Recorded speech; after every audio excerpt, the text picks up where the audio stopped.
बिस्मिल्लाहिर्रहमानिर्रहीम। Dear ADB students, हम antibiotics पर बात कर रहे हैं। हमने अपने इस टॉपिक को 3 सेगमेंट्स में डिवाइड किया है। तो आज हम बात करेंगे limitations and side effects of the antibiotics पर।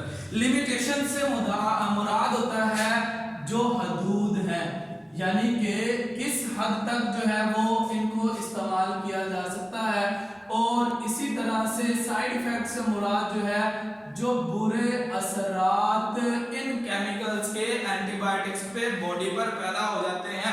असल असर तो इन एंटीबायोटिक्स का बैक्टीरिया को किल करना था, उसके साथ साथ बॉडी में जो नेगेटिव असरात पैदा हो जाते हैं। जैसे आमतौर पर आप लोगों ने देखा होगा, अगर एंटीबायोटिक इस्तेमाल की जाए तो सीने में मैदे में जलन जो है वो महसूस होती है। उसकी वजह क्या, इंटेस्टाइन में फायदेमंद बैक्टीरिया भी ब्रॉड स्पेक्ट्रम टाइप के जो एंटीबायोटिक्स है उनके इस्तेमाल से किल हो जाते हैं, जिसमें डाइजेशन का अमल मुकम्मल नहीं हो पाता और उसकी वजह से हमें सीने में जलन महसूस होती है।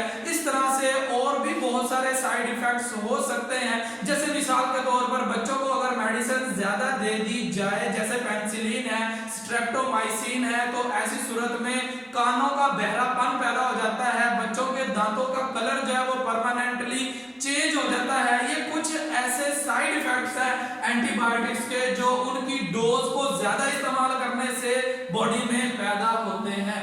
अब हम देखते हैं कि और जो साइड इफेक्ट हमारी किताब में दिए हैं, इसको हम कहते हैं नोजिया, यानी मितली की कंडीशन जो है वो पैदा होना, और इसी तरह से वोमिटिंग जिसको हम कहते हैं उल्टी का गिरना, यानी स्टोमिक में मौजूद फूड का बॉडी से बाहर आ जाना, डायरिया जिसको हम कहते हैं मोशन, लूज मोशन लगना, बार बार जो है वो पखाने की हाजत और उसका इखराज जो है, ये डायरिया की कंडीशन कहलाता है। और एंटीबायोटिक्स का इस्तेमाल जो है, एक तो हम मेडिसिन गोलियां टैबलेट्स यूज करते हैं और एक इंजेक्शन होते हैं। ओरल हम टैबलेट्स और कैप्सूल इस्तेमाल करते हैं और इंट्रामस्कुलर जो है ये इंजेक्शंस लगवाए जाते हैं।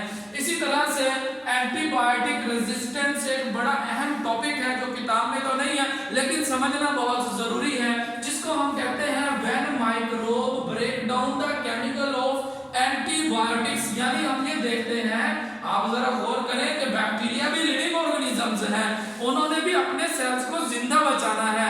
जब वो अपने बॉडी के सेल्स को जिंदा बचाने के लिए इस एंटीबायोटिक के केमिकल्स के असर को न्यूट्रलाइज कर दे, खत्म कर दे, तो ऐसी सूरत में वो मेडिसिन उस बैक्टीरिया के लिए कारगर और फायदेमंद नहीं रहती। तो इस कंडीशन को हम नाम देते हैं, it is called antibiotic resistance. और एंटीबायोटिक रेजिस्टेंस जो है वो आप लोगों ने आम जिंदगी में देखा होगा कि आप एक डॉक्टर से मेडिसिन ले रहे होते हैं, काफी दिनों तक के इस्तेमाल के बावजूद बीमारी के असरात खत्म नहीं हो रहे। दूसरे डॉक्टर ने जैसे ही उसका केमिकल साल्ट बदला तो फौरन से जो है वो हम देखते हैं कि ठीक होना शुरू हो जाते हैं, इन्फेक्शन खत्म होता है। उसकी रीजन क्या थी कि ये बैक्टीरिया एंटीबायोटिक रेजिस्टेंट गेन कर चुके थे। यानी बैक्टीरिया जब कभी किसी भी दवाई